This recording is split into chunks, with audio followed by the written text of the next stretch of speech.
भारतीय इतिहास के पन्नों में एक ऐसा अमिट नाम, जब भी भारतीय इतिहास की बात होती है, रानी लक्ष्मीबाई का नाम आपके जहन में तुरंत उभर कर आ जाता है। दोस्तों, रानी लक्ष्मीबाई के बारे में आज आप कुछ ऐसी बातें जानेंगे जो आपने कभी नहीं सुनी होंगी। तो वीडियो के अंत तक हमारे साथ बने रहिए और वीडियो को जरा सा भी स्किप ना करें। 19 नवंबर सन 1828 में वाराणसी में एक मराठी ब्राह्मण परिवार मोरोपंत तांबे और भागीरथी बाई के लिए बहुत खुशियां लेकर आया। जब उनके घर में एक सुंदर कन्या का जन्म हुआ तो उस कन्या का नाम मणिकर्णिका रखा गया, जिसे प्यार से मनु कहते थे। जन्म के कुछ समय बाद एक ज्योतिषी ने उस कन्या के बारे में कहा था कि यह कन्या बहुत ही विलक्षण है, ये तुम्हारे परिवार का नाम अमर कर देगी। उस समय तो माता पिता को विश्वास नहीं हुआ, परंतु आगे चलकर उस कन्या की बातचीत और व्यवहार को देखकर उसके माता पिता को उस ज्योतिषी की बात पर धीरे धीरे यकीन होने लगा। 4 वर्ष की उम्र में मनु की मां भागीरथी बाई का देहांत हो गया, तो पुत्री के पालन पोषण की जिम्मेदारी पिता मोरोपंत पर आ गई थी। मनु की शिक्षा घर पर ही हुई तथा एक पुत्र की तरह से उसका पालन पोषण किया गया। मनु ने छोटी सी उम्र में ही तलवार व बंदूक चलाना सीख लिया था। घुड़सवारी मनु का पसंदीदा शौक था। पिता मोरोपंत को बेटी के विवाह की चिंता हुई। उस समय बाल विवाह का प्रचलन था, तो उन्होंने मात्र 7 वर्ष की उम्र में ही मनु का विवाह झांसी के महाराजा गंगाधर राव के साथ कर दिया। अब गरीब ब्राह्मण परिवार की बेटी झांसी की रानी लक्ष्मीबाई बन चुकी थी। 19वीं शताब्दी में ईस्ट इंडिया कंपनी के नाम पर अंग्रेजों ने तेजी से भारत की राजनीतिक सत्ता को हथियाना शुरू कर दिया था। कई भारतीय राजा उनके कृपापात्र बन चुके थे, क्योंकि उनमें एक दूसरे को नीचा दिखाने की होड़ लगी थी और अंग्रेजों ने उनकी इसी आपसी फूट का फायदा उठाया। बुंदेलखंड में भी मराठा कमजोर पड़ चुके थे। बाजीराव तो केवल नाम के पेशवा रह गए थे। झांसी राज्य और ब्रिटिश शासन के बीच एक संधि हुई, जिसकी पहली शर्त थी कि जब अंग्रेजों को सहायता की आवश्यकता होगी उस समय झांसी राज्य सहायता करेगा, और दूसरी की झांसी के शासक की नियुक्ति अंग्रेजों की स्वीकृति पर निर्भर होगी। गंगाधर राव एक बहादुर व समझदार राजा थे। उन्होंने राज्य का शासन सुव्यवस्थित करने के साथ सेना को भी मजबूत करना शुरू कर दिया। अब झांसी राज्य में हाथी घोड़े बड़ी संख्या में थे। शस्त्रागार में अस्त्र शस्त्रों एवं तोपखाने के लिए गोला बारूद प्रचुर मात्रा में मौजूद था। राजा गंगाधर राव की सेना में 5000 पैदल सैनिक व 500 घुड़सवार थे। 1851 में लक्ष्मीबाई ने एक पुत्र को जन्म दिया, पर 3 माह में ही बच्चे की मृत्यु हो गई। महाराज गंगाधर गहरे अवसाद में रहने लगे। उनकी चिंता का कारण था लॉर्ड डलहौजी का राज्य हड़पने की नीति थी। महाराज गंगाधर और रानी ने 1853 में परिवार के ही एक बालक दामोदर राव को विधिवत गोद लिया और लॉर्ड डलहौजी को पत्र लिखकर अपने दत्तक पुत्र दामोदर राव को उनके उत्तराधिकारी के रूप में मान्यता दिए जाने का अनुरोध किया। लेकिन डलहौजी तो इसी तरह के मौके की तलाश में था। उसने महाराज गंगाधर राव के अनुरोध को अस्वीकृत कर दिया। इसी अवसाद के चलते 21 नवंबर 1853 को महाराज गंगाधर राव का निधन हो गया। झांसी गहरे अंधकार में डूब गई। डलहौजी ने झांसी राज्य को अंग्रेजी शासन में शामिल करने लेने का फरमान जारी कर दिया। रानी लक्ष्मीबाई ने जैसे ही यह सुना कि डलहौजी ने झांसी को अंग्रेजी शासन में मिलाने का फरमान जारी किया है, तो उन्होंने कहा, मैं अपनी झांसी नहीं दूंगी। दोस्तों, उन दिनों पेशवा अंग्रेजों के आगे झुके हुए थे। दिल्ली का बादशाह अशक्त सा हो चुका था। झांसी अंग्रेजी राज्य का अंग बनने के बाद रानी लक्ष्मीबाई को खर्च के लिए 5000 रुपये की मासिक पेंशन बांध दी गई। रानी लक्ष्मीबाई इस अपमान को सहन नहीं कर सकी और अंदर ही अंदर अपनी शक्ति बढ़ाने में लग गईं।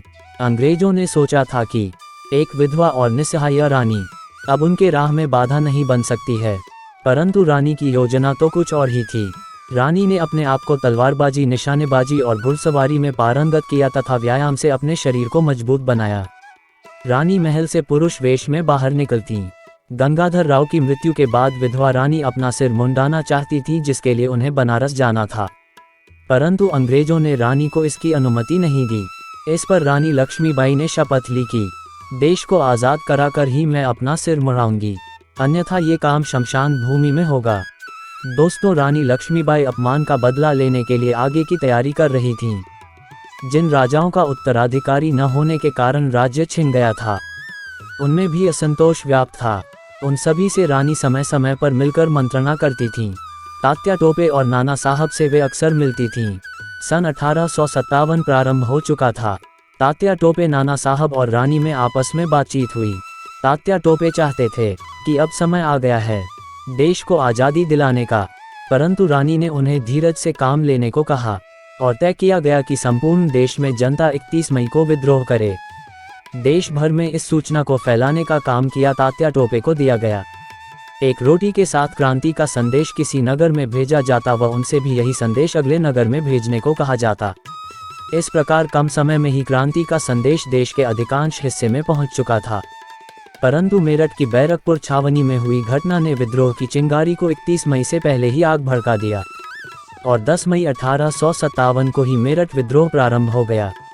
इस क्रांति की शुरुआत तो एक सैन्य विद्रोह के रूप में हुई, परंतु बाद में उसका स्वरूप बदला और यह ब्रिटिश सत्ता के विरुद्ध एक जनव्यापी विद्रोह के रूप में परिवर्तित हो गया, जिसे भारत का प्रथम स्वतंत्रता संग्राम कहा गया। 10 मई से प्रारंभ हुआ यह विद्रोह धीरे धीरे क्रांति की भावना उत्पन्न कर रहा था।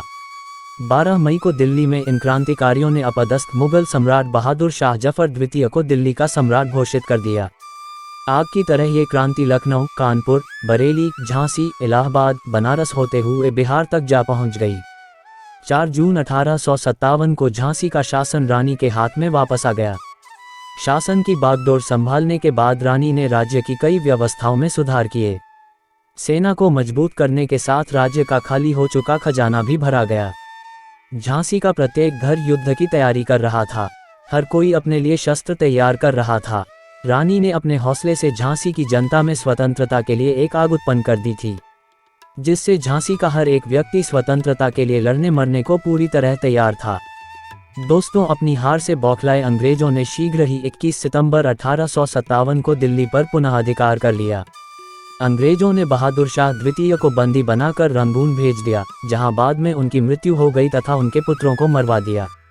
23 मार्च 1858 को अंग्रेज अधिकारी ह्यू रोज ने अपनी सेना के साथ झांसी पर आक्रमण कर दिया। रानी की सेना तैयार थी, परंतु अंग्रेजों की सेना और उनकी तोपों के आगे कमजोर पड़ रही थी। परीक्षा की इस घड़ी में रानी ने शस्त्र उठाया और वीरता से लड़ी। अंग्रेजी सेना को कई बार उन्होंने पीछे हटने को मजबूर कर दिया। धीरे धीरे रानी की सेना के कई जवान मारे जा चुके थे। रानी ने एक बैठक की और बताया कि हमारे 5000 सैनिकों में से अब केवल 300 सैनिक ही बचे हैं। तोप दागने वाले सैनिक भी अब हमारे साथ नहीं रहे। ऐसे में यहाँ से निकलना ही उचित है और बाहर रहकर हम अपने आप को फिर से संगठित कर झांसी को आज़ाद कराएंगे। सभी ने रानी के इस फैसले पर सहमति जताई। कुछ योद्धाओं की टुकड़ी अपने साथ लेकर रानी झांसी के किले से बाहर निकल गई। अंग्रेजी सेना और रानी के बीच जमकर युद्ध हुआ। रानी अपने पुत्र दामोदर राव को पीठ पर बांधकर युद्ध लड़ते लड़ते कालपी पहुंची। तात्या टोपे से मिलने के बाद रानी फिर से सेना जुटा ही रही थी कि ह्यू रोज की सेना ने कालपी को भी घेर लिया।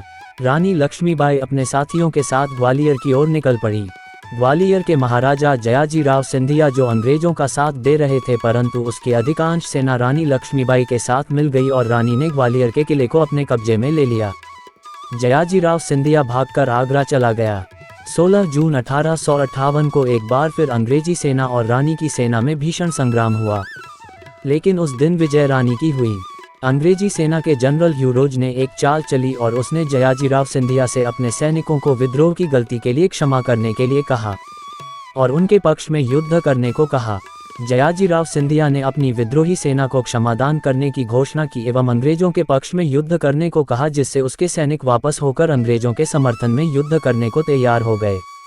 17 जून 1858 को रानी ने अपने विश्वासपात्र रामचंद्र राव से कहा, आज युद्ध का अंतिम दिन है। यदि मेरी मृत्यु हो जाए तो मेरे पुत्र दामोदर राव के जीवन की रक्षा करना तुम्हारा धर्म है और मेरा शव अंग्रेजों के हाथ में पड़ना चाहिए। अंग्रेज जनरल ह्यू रोज की शक्ति अब बढ़ चुकी थी, क्योंकि ग्वालियर की सेना भी आज उसके साथ थी। अंग्रेजी सेना बाढ़ के समान किले में दाखिल हो रही थी। रानी के सामने अब वहां से निकल भागने के अलावा कोई रास्ता नहीं बचा था। एक बार फिर अपने पुत्र दामोदर राव को पीठ में बांधकर घोड़े की लगाम दांतों में दबाकर रानी लक्ष्मीबाई दोनों हाथों से तलवार चलाती हुई किले से बाहर निकली। उनके विश्वस्त योद्धा भी उनकी रक्षा करते हुए और अंग्रेजों से लड़ते उनके पीछे पीछे निकले। युद्ध में रानी काफी घायल हो चुकी थी। रानी के शरीर के विभिन्न हिस्सों से खून बह रहा था। एक ब्रिटिश सैनिक की तलवार ने उनका दाहिना गाल चीर दिया था। भले ही इसके बाद रानी ने उस सैनिक का हाथ अपनी तलवार से ही काट दिया था। उनकी आंखों में भी खून उतर आया था। रानी के विश्वस्त अंगरक्षक व बहादुर योद्धा रानी और बालक दामोदर को लेकर संत बाबा गंगादास के आश्रम पहुंच गए।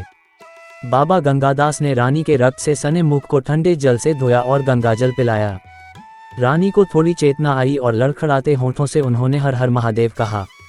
दोस्तों 17 जून 1858 को बाबा गंगादास के आश्रम में क्षत विक्षत रानी ने अंतिम सांस ली, जिसके साथ ही झांसी का भाग्य भी अस्त हो चुका था। दोस्तों वैसे तो भारत का इतिहास भारतीय वीरांगनाओं एवं उनकी वीरता की कहानियों से भरा पड़ा है, परंतु आधुनिक भारतीय इतिहास में महारानी लक्ष्मीबाई ने जिस शौर्य और बहादुरी का परिचय देते हुए अपने देश की आज़ादी के लिए अपने जीवन का बलिदान कर दिया, उसके सामने अंग्रेज जनरल हीरोज भी नतमस्तक हो गया था। रानी लक्ष्मीबाई अपना सर्वस्व निछावर कर हम भारतीयों को अलविदा कह गई, परंतु उन्होंने देश की आज़ादी के लिए जो मशाल जलाई थी वह तब तक नहीं बुझी जब तक भारत को अंग्रेजों से 1947 में पूरी तरह आज़ाद न करा लिया गया हो। बुंदेले हरबोलों के मुंह हमने सुनी कहानी थी, खूब लड़ी मर्दानी वो तो झांसी वाली रानी थी, खूब लड़ी मर्दानी वो तो झांसी वाली रानी थी। दोस्तों महारानी लक्ष्मीबाई की वीरता और शौर्य का यह वृतांत यदि आपको अच्छा लगा हो तो कृपया कमेंट में जय हिंद लिखकर वीडियो को लाइक जरूर करें और मेरे चैनल को सब्सक्राइब करें। धन्यवाद। जय हिंद, जय भारत।